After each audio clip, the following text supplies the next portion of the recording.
the fact that we're beating all the other methods with our approach just shows you that we have now a system that's both accurate and we can easily adapt.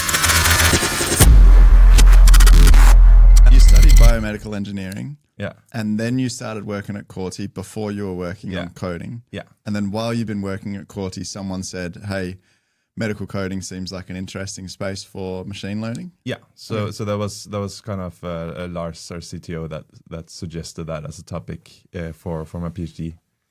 And then it made sense. It can be hard to find like concrete tasks, and medical coding is very concrete, like what you want to achieve. So that was very nice. So yeah, I think that's and it's concrete in a way that makes it relevant for machine learning. Yeah, it's like you know what you want to come out of the model. It's very difficult to find for a PhD. It can be very hard to find like concrete questions or things you want to achieve that hasn't already been solved. And medical coding is you want to predict codes accurately, and the technology wasn't very good at the point where I started. So it's very like straightforward what you want to compared to like documentation. I know, Andreas, you and I talked about when I met you, where one of the problems with documentation is that there's no like shared definition of what a good document looks like. It's very, very much context dependent, and it also reflects that documentation has a multi-purpose. It's both it's both a scratch sheet for the physician, the primary physician, but it's also a communication tools to different specialties, nurses, etc. And they all read notes differently. They have a different education background, so they read, and they also have a slightly different medical vocabulary. So it makes it really, really tricky to say like what is a good clinical note. Yeah, you worked on that, right? You at least sent me something once. Yeah, I really tried hard, but it was very, very difficult. And I think the lack of data on this. When did you properly pivot and start working specifically on medical coding only? I think it was a half year into my PhD or so. And the act of medical coding has been around for a really long time, right? I think you once told me, I think it was the 60s, was it? Or 50s or 60s where it kicked off? Like medical coding is a concept from like William Farr, which is like 1830. I knew it was close to the 60s, almost 1960. Yeah. It wasn't called medical coding back then, but like the principle of, so it was basically the problem he was trying to solve was in one hospital, they would call, for example, tuberculosis phytis. Another one, they would call it consumption. In another one, they would call it lung disease.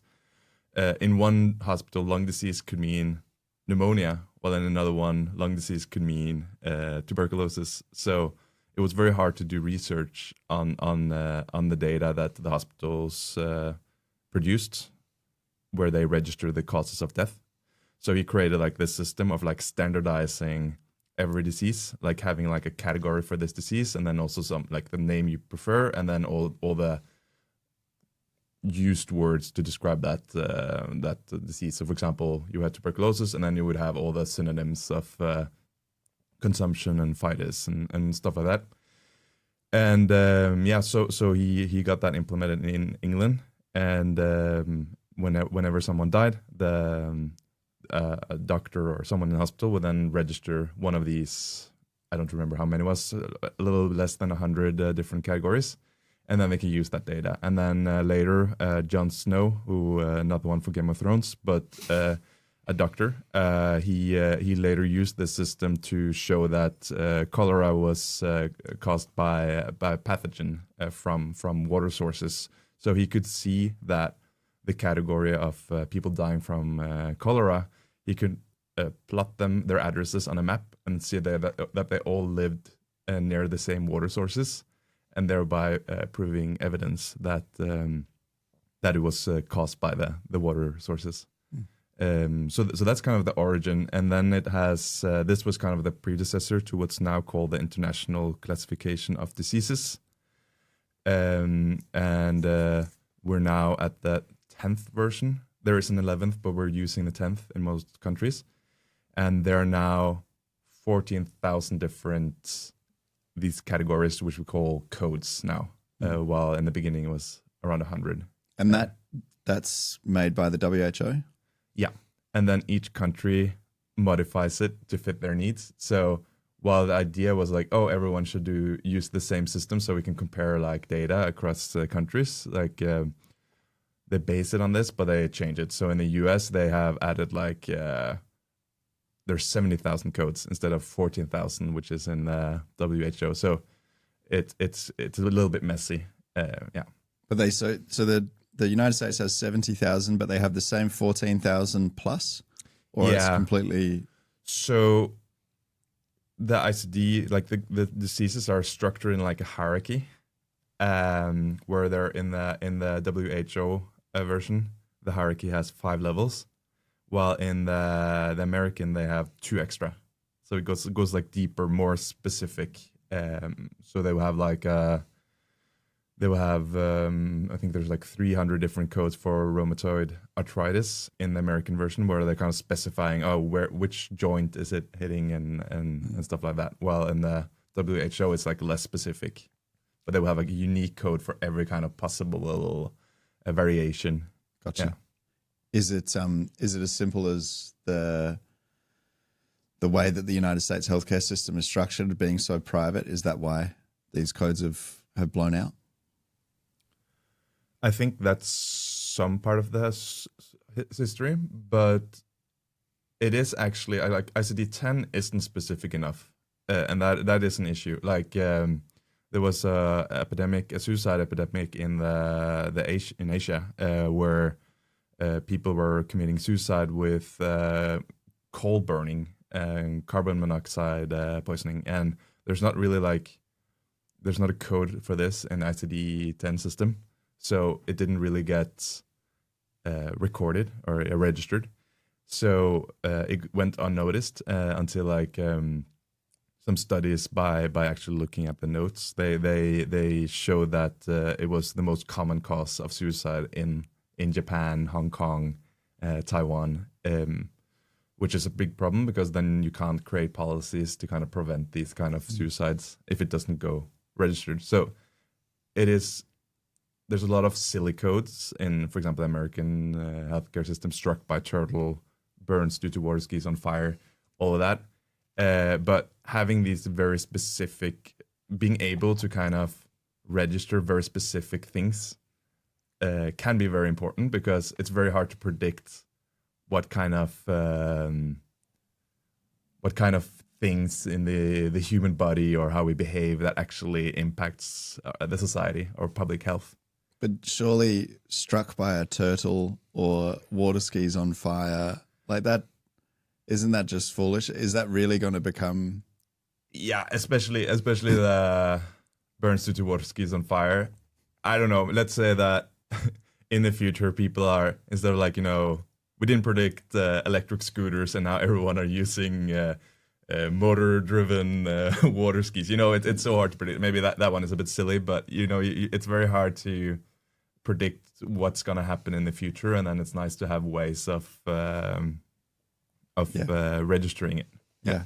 But does that, so I understand the idea of like more comprehensive data, why not have it, and then you'll see if a pattern emerges, but surely there's a downside to having so many codes. Yeah, but that's because the ICD-10 system is stupid.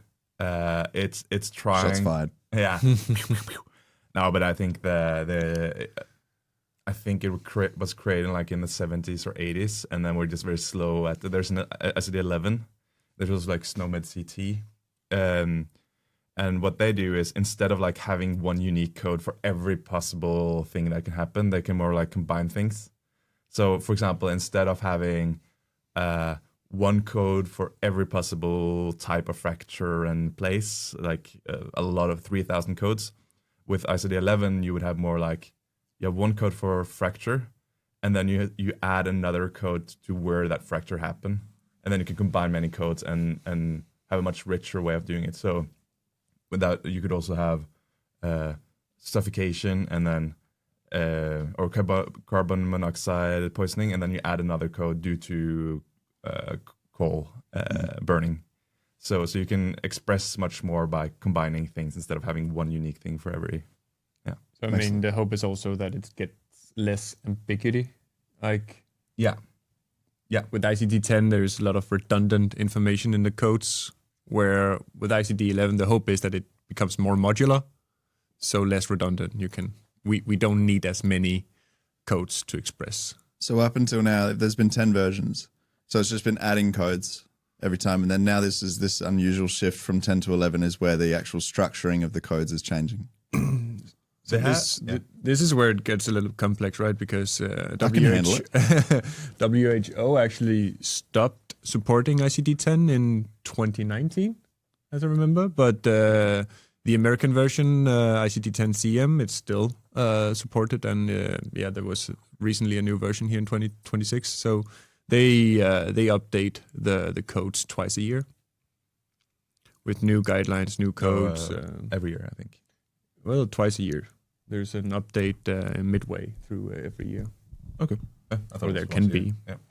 Be good if you could prepare a bit better. Yeah. Just scratch that bit about once a year. That's misleading. I thought you looked into data. But I didn't fully understand that. So ICD-10, as produced by the World Health Organization, is now what, when you say unsupported, it means that they're not updating it when there are new codes. Is that what you mean? Yeah, they haven't been updated, pushed any new versions in 2019. Because of ICD-11? Yeah, they started developing ICD-11 instead. Which is a completely different or very different structure for how to. Yeah, but the same context, right? But they were like, all right, let's not update this anymore. Let's scratch it and build a new system instead, a better version. Yep. But the ICD-11 is more like ICD-10 was created like before computers was a common thing to use at hospitals, and so ICD-11 is much more designed for the use of computers. Okay. When did ICD-10 come out? I think it was 70s or 80s. That's what we were talking. That's what I mentioned earlier. Yeah. That's probably what I meant. Because computer-assisted coding. Yeah. Which is what, whenever I look into this topic, that's always how it's described, computer-assisted medical coding. That's been around for at least that long, has it not? Yeah. But the codes themselves weren't produced with that in mind. No. ICD-10 was designed for the mind of the people assigning codes having like 3 books at their disposal. One with describe the rules, one with an alphabetic index kind of with 100,000 of terms. They can look up medical terms and it will then point you to a code or higher up in the hierarchy. And then a third book which has all the codes. So that's like how it was designed was this. And then people has later created some tools to make it easier, but that was not like the intention. While ICD-11 is, they also provide like a search engine for searching in codes. Gotcha. So that it's more like they design it more with computers in mind. But I think also the specificity comes at a price. So I think if we don't find a way of getting computers to help us more, then I think coders will use more time coding ICD-11, because if you had to pick all these extension codes and find the right one, there's more steps. So it might be even more time consuming than ICD-10 if we don't find good algorithms or Yep. So maybe let's look at those situations. So let's talk a bit about how human beings, like medical coders, or in some countries, at least Denmark, I think sometimes it's doctors, do medical coding based on ICD-10, this kind of manual way that you hinted at there with these steps. Let's talk about that, and then I want to ask how, what the until now, what the best computer-assisted approaches have been. So how do you do medical coding manually using ICD-10? Yeah, so as Joachim touched on, you have you start by scanning the node, and you try to highlight what is the evidence for some codable conditions, and then you take each conditions, or you merge multiple conditions, and you open the great alphabetic index, and you look for terms that has similarity to your clinical node, and that that terms like gives you a path to an entry point in another great book, The Tabular List, where you can then look up a entry point, a code, and you then have to traverse a hierarchy to figure out whether this code that the alphabetical index pointed you to is valid. And you mean physical books?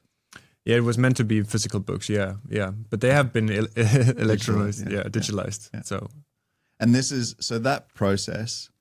That's for every time that the healthcare professional essentially doesn't know the code. Presumably, a lot of the time they, it's codes that they've used a number of times. They remember it and they just go ahead. But insofar as they want to double check something or it's something they didn't know what the code was, they go through this stepwise approach. Yeah, so let's say that's the ideal approach. That's in the US you have educated medical coders, so it's not physicians that are coding the patient admissions, and this is what they are taught to follow. This process is what they're taught to follow.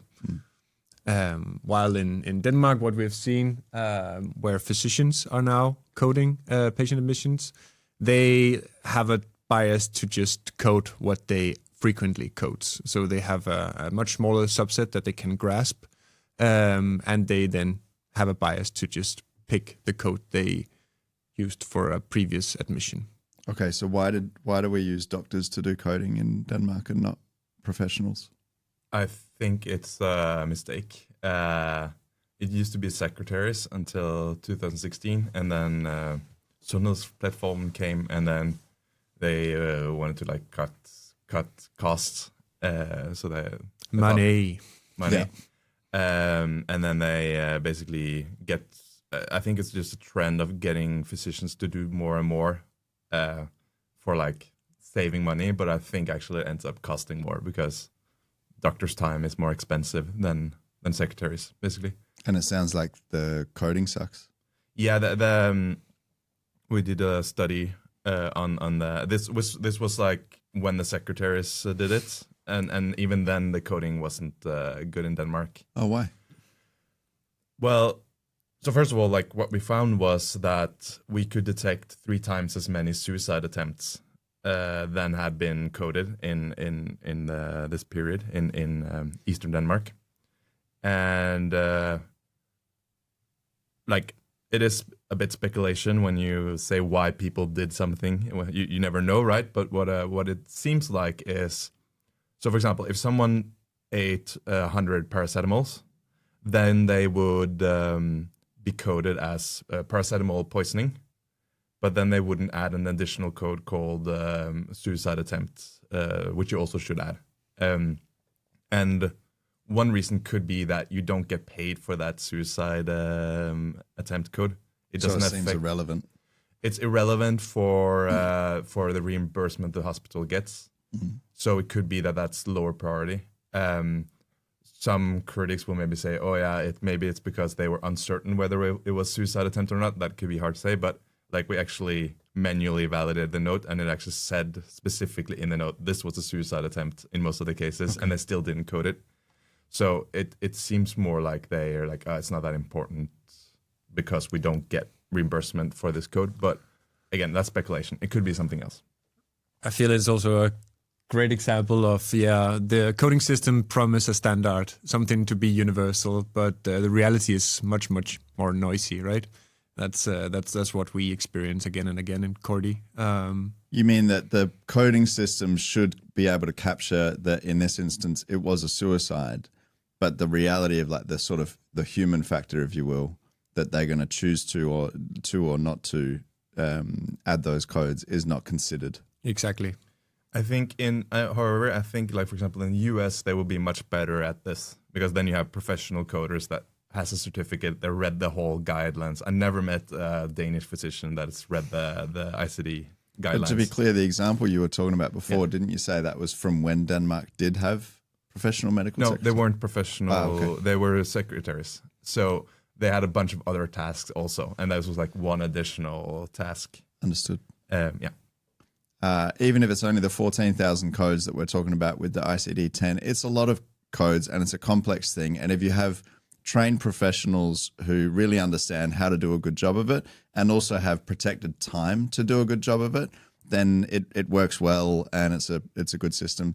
Then reality comes along in many nations. We take the Danish example where doctors are asked to do it at the end of already having a patient consultation, then doing the documentation, and now they're being asked to do the coding. And obviously it's not their number one priority, perhaps especially in a public system, but even elsewhere. So of course certain codes are missed. Then if we go back to talking about why do we need codes, it's more than just reimbursement. It's also for us to understand population health for the region and so forth. So having codes missing all of the time is detrimental. I know that computer-assisted medical coding is not new. It's been around for half a century or something like that. So why is computer-assisted medical coding not making it so that either physicians or some other distracted, busy person can do this? Why hasn't that solved the problem? The most common way of doing it, or like the old way, which most companies, big companies still use of doing computer-assisted medical coding, is that they will have, for every code, they will have a little set of synonyms for that code. So for example, high blood pressure, you have hypertension, HTN, the abbreviation. And then essentially what you do is you have a clinical note, and then you do like, Control F on your computer just to see like where does these terms, are they mentioned in the note? And if it is, then you suggest the code. And you just have this for every code. So you do the documentation, and then the computer suggests codes. Yeah. And then you use like a Control F or a search to check whether or not those codes are accurate to the document? Yeah, you just see if they're mentioned in the document. It's like a rule-based, like a catalog of rules, right? Yeah. Okay, this word was in the documentation, then this code applies. Okay. So you have this long clinical note describing a patient or something, and then it's somewhere it says hypertension, and then it's like, this is hypertension is one of my words, and then it matches, and then it looks at which code is matching that word, and that's what it's showing. And that's a language model? No, it's just no machine learning. It's just like keyword matching. Yep. Okay. Yeah. And that's like how I think that's the version that most doctors have access to now. Okay. And what's like the most common. But I think the problems are kind of obvious here. Like you don't get the context. You need so for example negations. The patient did not have hypertension, or hypertension was not ruled out. It quickly gets very complex, and kind of making these rules by programming them can be very difficult because there's so many ways we can express language. You have like the temporal, like the patient used to have this disease, doesn't it stopped, but now they have it again. It can be a lot of different ways of expressing a disease, and then you also have the problem that there are so many codes and they get updated twice a year, according to Andreas. I think once a year, whatever.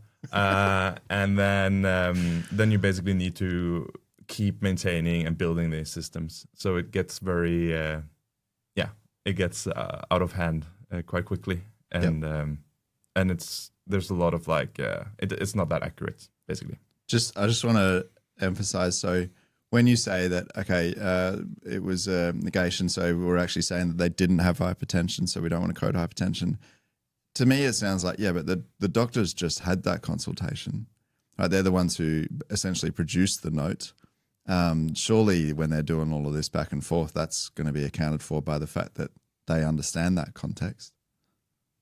So you mean that they will just be able to just ignore it? Yeah, like they'll know. Yeah, okay, I know why it says hypertension because I remember we talked about it, but it's specifically we were saying that they don't have it, so ignore that.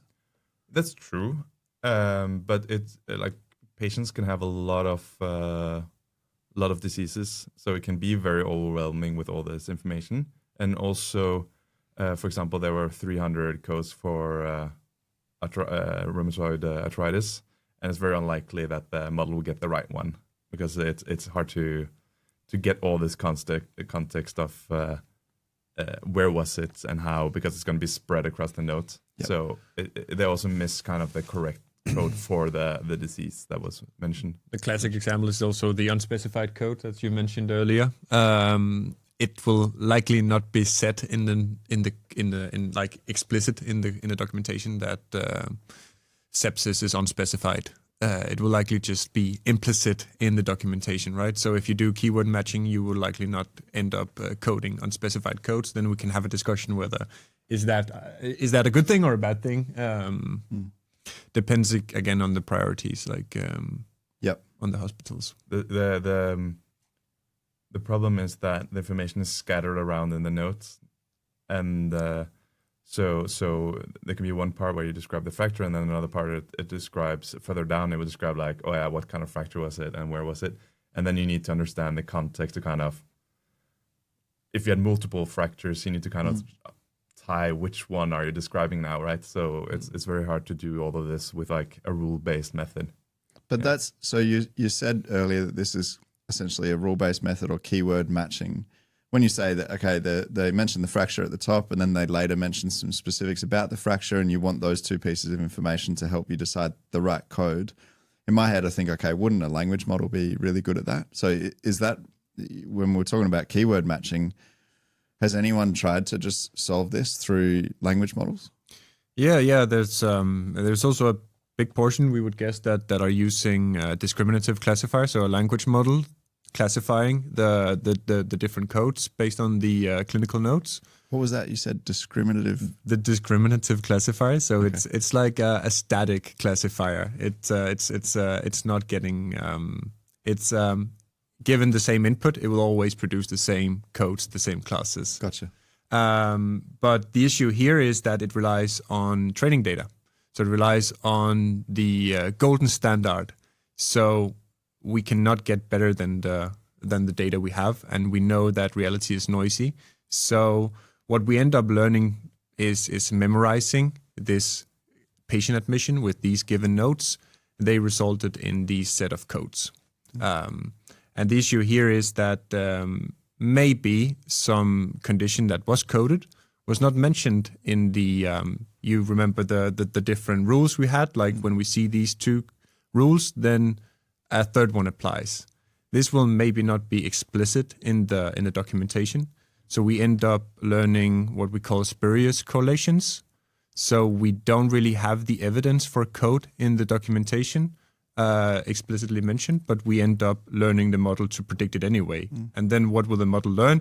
Well, maybe it will look at the dots, or maybe it will look at some other mentioning of some aspects in the node that we're not interested in the model in learning, right?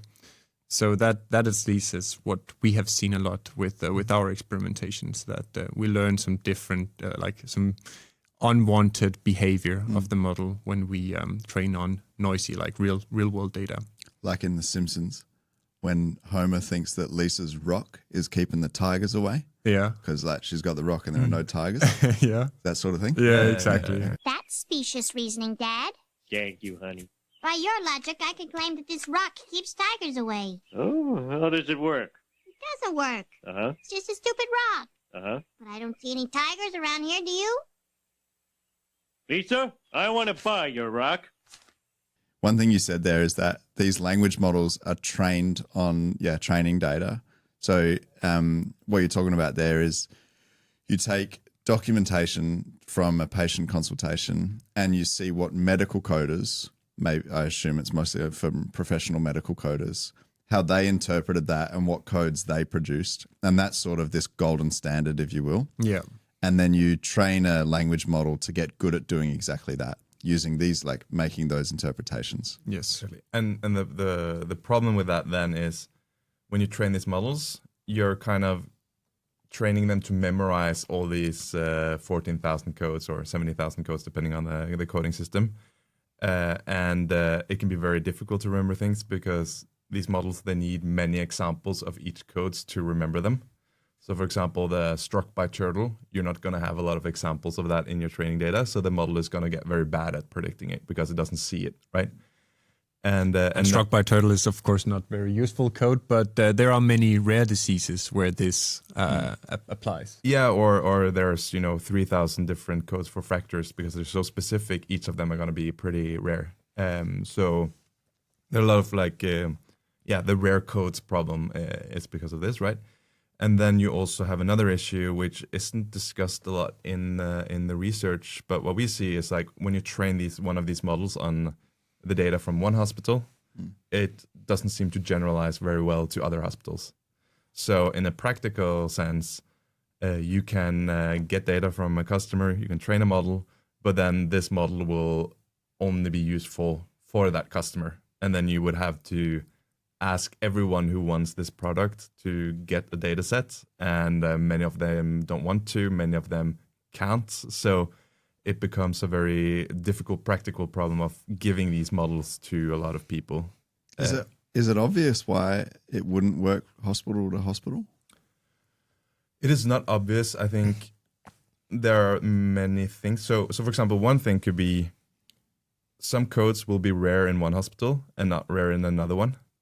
Okay. Or not hospital necessarily, like department. Like say this hospital only has emergency department. Few hospitals only has one, but for the sake of an example, this one only has an emergency department, while this one only has an eye specialist. They're going to probably use very different codes, so the model isn't going to generalize that well. But another problem is also, what Andreas talked about, what's called spurious correlations, where The Rock.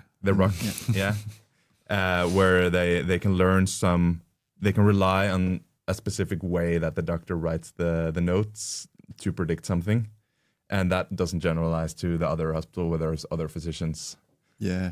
Or Also, also the patient comes with some history, some background. Maybe there's some social economic background that applies to the distribution of diseases. So in some part of the country, we see a larger larger density of cancer, could be.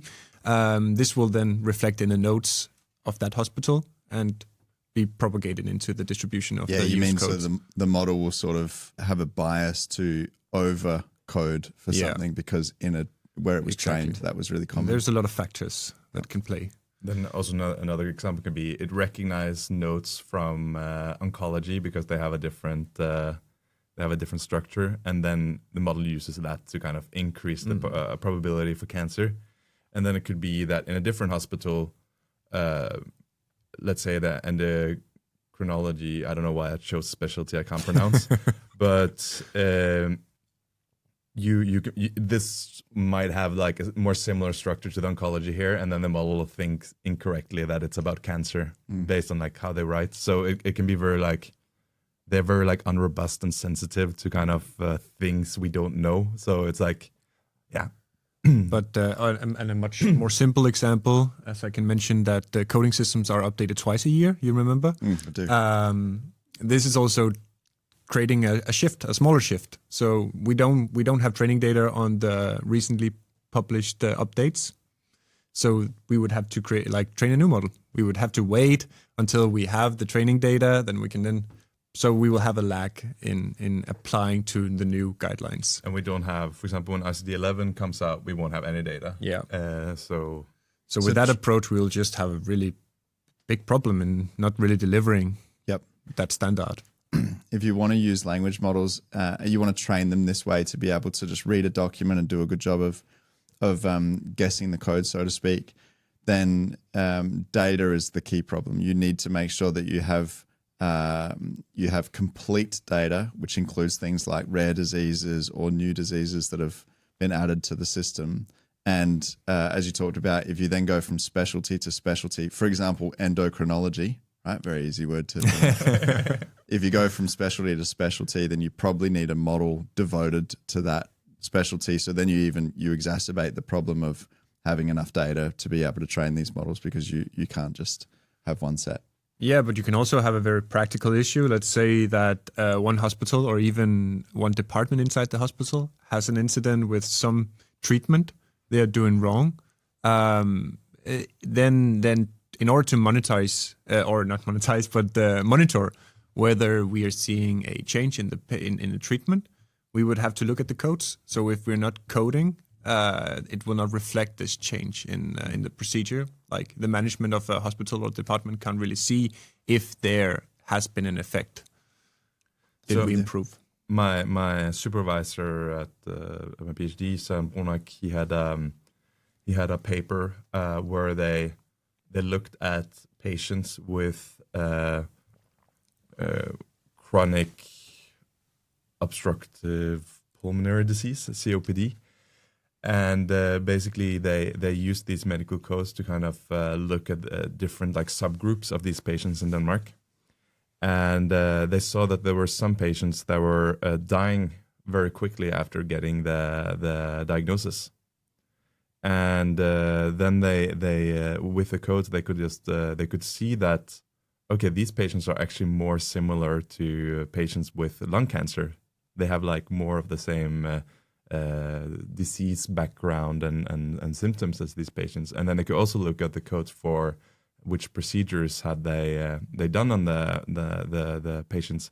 And then they could see like for many of these patients that died quickly had more similar patterns as lung cancer patients, that the doctors very often didn't do. I think it's called a spirometer test, where you blow in on a ball and see how high it goes. And that's like the most basic way of diagnosing COPD. And they saw that the doctors have often not done this test for these patients that ended up dying. So you can do a lot of like, my point here is there's a lot of really important things you can do with these codes to kind of, Yeah, it's so interesting. Yeah. Did you want to spend more time talking about the fact that you finished your PhD? Yeah, I'm a doctor. Yeah. Yeah. Cool. I didn't know when it would come up. Yep. Is there anything in terms of establishing some of the problems with the previous approach, or just talking about the medical coding space that you think is... So a lot of companies, they will use large language models, chatbots like GPT-5 for medical coding, where they would just ask it, give it a clinical note and ask it to give the medical codes. But this has the issue of they're very focused on the American system. So just want to stop. So we talked about the people doing it quite manually, and then we talked about people using kind of like keyword searching and so forth. And then we talked a little bit about people who are training language models to be particularly good at coding. And now what you're talking about is a bit different, which is just using a general purpose model that just is good at most things and using it in the same way that you would have used something trained specifically. Okay. So what's interesting is that there's a paper called Large Language Models Are Poor Medical Coders. But a lot has happened since then. And they have gotten, like, for example, GPT 5.2, which we evaluated recently, has gotten quite good at medical coding. But it is only the American system.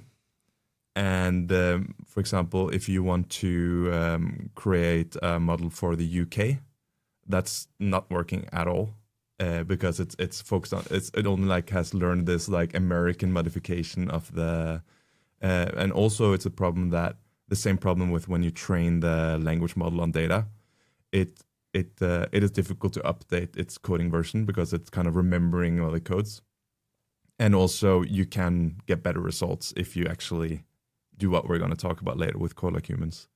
So that's a kind of the issues with the current approach. But even if, let's say that GPT 5.5 or 5.6 gets a better performance on the American data than we do, it will still have the issue that you can't apply it to other coding systems in other countries.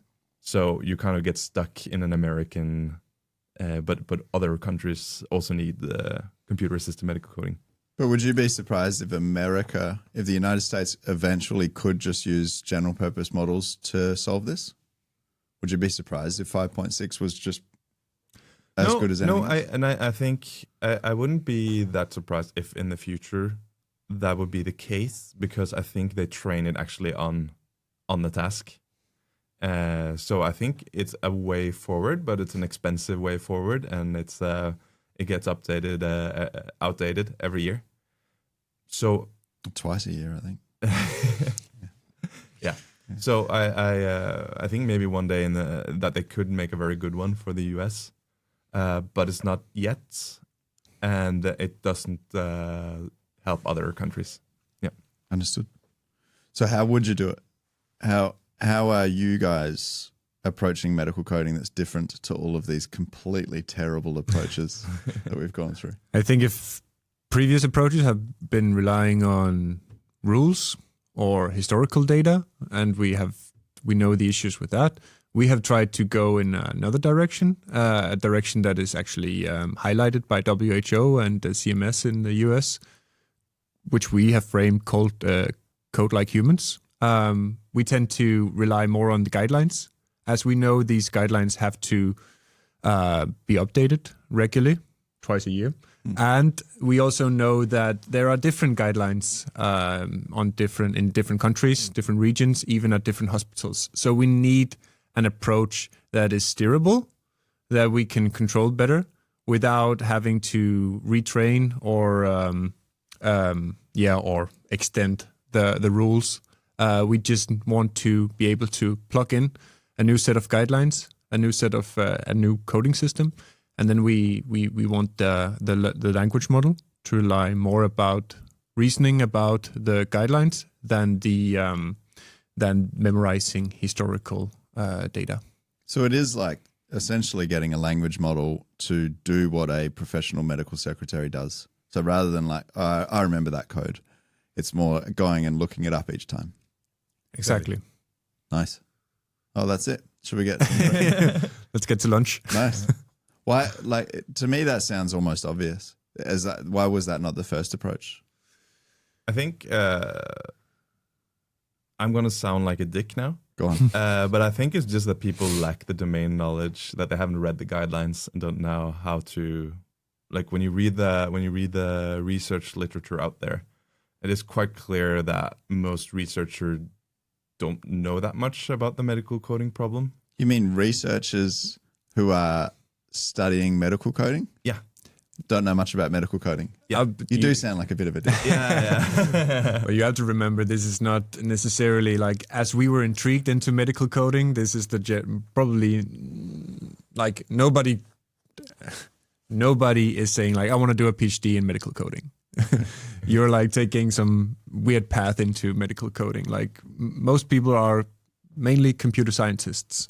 And what computer scientists tend to do, especially in machine learning, is just look at some X, some input data, and Y, some output data, and then try to optimize for some metric. They're not really looking deep into what is the data that I'm training on. Okay. Like what might be the spurious correlations, what might be the bias that I'm injecting into the model. That is at least my hypothesis. Yeah, I don't think there's many computer scientists that have read the ICD guidelines, for example. You've read them? Yeah. You've read them? Both read them, yeah. Wow. Yeah. Hey? We are discussing it on a daily level, like what is it actually that we are aiming for when we are talking about precision or accuracy, and how do we estimate it in a faithful way? Right. There are a lot of things that these metrics don't show. So the problem I think with medical coding is it is actually kind of two problems you want to solve. The first one is identify which conditions should be coded. So a condition should only be coded if it affects the patient during the admission somehow. And that can be quite difficult to determine. Like if you're obese, if the patient is obese, did that affect the patient during the encounter? Like did it make the blood test harder or some other test, right? So that could affect it. And so that's kind of the first step is like, okay, what should be coded? That's quite hard actually. And it sounds simple, but it's really not. And then the second one is for the conditions you decided to code is then to find the correct code for the condition. So those are kind of like the two steps. And the way we're solving this problem makes kind of these two tasks more obvious. So what we're doing is that we're first of all, we're returning like which of the conditions did we choose to code and which one did we choose not to code. Like even though these are mentioned, they shouldn't be coded.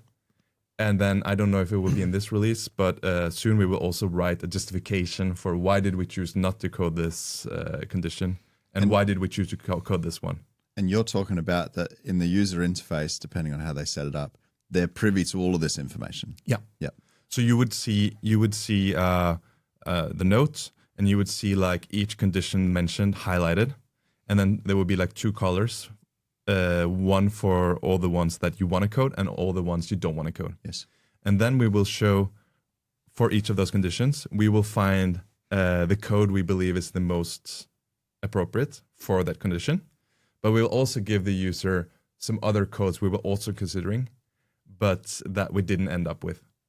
And this gives the user, like when the model is wrong, or if there's some subjectivity, or that this specific hospital does things a little bit different, it makes it very easy for them to change the decisions of the model. It can be like, oh, in this, for example, in the UK, there's a new guidelines saying that you should always code certain secondary diagnosis or chronic diagnosis like obesity, hypertension, while in the US you should only do it if it affects patient care. So let's say that in our first release we don't nail that rule for the UK. It's still going to be very easy for them to kind of adjust our predictions so that they can just click on the highlighted chronic diagnosis that we didn't predict, and then it's predicted with the codes, and Very it makes cool. it very, very easy to use. Yeah, so just to double down on what Joachim is saying, like with our API, we want to have a general medical coding endpoint where we are propagating the guidelines. We are trying to amplify the standardization that the coding system promise, but we know that the user will have individual guidelines that our endpoint also must follow. And we want to allow that flexibility. So for us, the primary goal has been to have a general applicable endpoint. So in the future, we want to cover all coding systems, like all countries. At first, our release will only concern American coding systems, while for the national modifications, there is guidelines defined in Germany, France, Denmark, and our endpoint will also incorporate those specific guidelines. So not only the ICD-10 WHO guidelines, but the specific modifications for each country. So we're pretty confident that this system, when we adapt it to the UK, Danish, Swedish, French, German system, that it's going to do very well. It's just we haven't yet done that work to integrate their guidelines. And is that, yeah, isn't that quite easy? Like, let me just sort of explain where my simple mind is at. Like, this is a system that you feed it new guidelines, whether it be like an update to ICD-10-CM or whatever it might be, and it simply follows this process. I'm sure I'm simplifying it too much, but it follows this process of referring to those guidelines to make decisions. So can you not simply just pull out ICD-10-CM and input one of these national modifications, and now the system works? It is definitely much easier than the alternative, which is creating rule-based systems or training the models like alternative ways. And yes, you're somewhat right, but there are certain small differences in each country that we kind of haven't implemented. Like in Denmark, they use extension codes to add like a little bit more information, which you don't have in the standard WHO. In the UK, as I mentioned earlier, they have some specific rules about how to deal with chronic diseases. So there's like certain things we just need to modify and test. And LLMs aren't like necessarily, if you explain something in prompt, it will nail it down. So you need to do some tricks to kind of... It's not just that the guidelines have slightly different codes in them. It's that the structure of the guidelines is different enough that you need to retrain on how to read Danish guidelines versus German guidelines versus French guidelines. And there's actually aren't any Danish guidelines in how to code, at least that we haven't been able to find them. And there's also no alphabetic index in the Danish system, which are kind of system licensed. So it's like small, like in Germany, France, UK, they have this, but like there's some countries that do things differently. So yeah, like even if you're a Danish physician and you are fluent in English, it's not a walk in the park to read an American written clinical note. There are different practices across countries, and we of course also see that in the coding systems. What makes the American system really well to approach is that they have a clearly defined infrastructure for the coding systems, and they have the coding guidelines in a very readable format. Where in Denmark, it's just scattered in different regions and different PDFs, and even I think some guidelines on local machines. So it's very hard for us to actually get a sense of what is the one source of truth for the SKS system. In Germany, we have a different picture. There we also have quite good infrastructure for at least ICD-10 GM coding is in Germany coding. So it really depends on how much effort has the country put into standardizing the coding system. Where for the German system, it's more or less just plug and play for our approach. While for Denmark, we would have to engage with some central actors to actually get to a standardization of the coding system, or somehow figure out how can we get the guidelines into a more readable format than it is today. But if let's say we have our system now in Denmark, so what I would imagine happening is, for example, with my suicide attempt example earlier, where someone has eaten a lot of paracetamol and then they come into the hospital, what the system would do is it would just suggest these codes, like, oh yeah, both paracetamol poisoning, suicide attempts, and some other things, right? And then while the physician may have a tend to only pick the main reason they're here earlier, now it's like it's so easy to just add those additional codes that why not when it's just right in front of you? Well, earlier you had to kind of find it and search it and use extra time. So like the hope is a bit that making it so convenient to just add these secondary diagnoses will make it happen more often, and thus make Danish data quality much better. So the how well the system actually predicts the correct codes initially is one thing, and that's a little bit determined by the nature of the guidelines and so forth. But what you're saying is that even in situations where it does only as good a job as existing systems, it does so in a way that makes it easy for the human there to improve it anyway. Yeah. Yep, I understand. It could sound a little bit like GPT 5.2 does a really good job in the United States only. Oh, and by the way, our system is mostly for ICD-10 as well, ICD-10 CM as well. So like the United States gets like two good options, general purpose models, and now ours. So Code Like Humans is a system that's very easy to adjust to coding system and languages. That is the benefit of it. And what we've done is we started with evaluating the system on the most difficult coding system, which is ICD-10 CM, the American one, because they have 70,000 codes. So see this more, the fact that we're beating all the other methods with our approach just shows you that we have now a system that's both accurate and we can easily adapt, and we will very soon adapt it to all these other languages and coding system. But this is kind of our first like punch to see what it's capable of in the most difficult coding system there is. Yeah. Well, that's amazing. I'm glad that you two got sort of dragged kicking and screaming into working on medical coding, as you said at the start. I think that's fantastic. Yeah, I feel like the core of Code Like Humans, it's a piping task. We are like piping infrastructure together to give the language model the right context at the right time. And the better we are at doing that, the better of upper hand we have in terms of just ChatGPT, which relies on its parametric knowledge, we call it. So it's like what it has memorized from reading clinical notes. So it's in the same sense as what has drawn the attention to Cloud Code. They have done a really good job at piping your code project together so that it's easy to fetch the right lines of codes to the right task you are trying to accomplish, right? And it's the same sense that Code Like Humans is. It's a piping task. We're piping the infrastructure together to fetch the right guidelines to the right clinical context. Is it effectively like an agent? Yeah. In that sense? Yeah.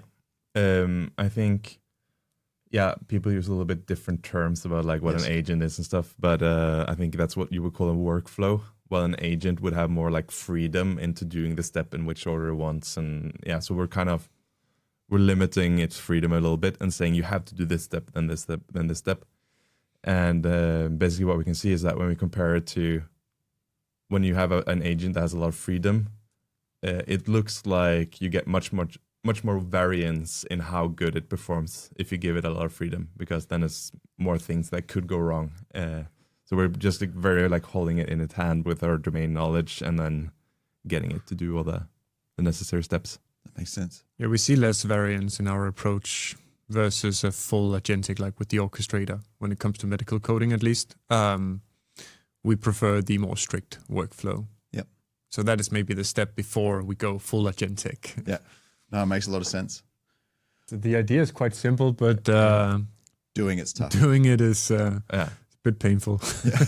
There's so many tiny little details in there's like the guidelines is 120 pages long, right? So And you're the only two people that have read them. yeah, I think so. In the whole Probably in world. Europe. Probably in Europe. Yeah. Yeah.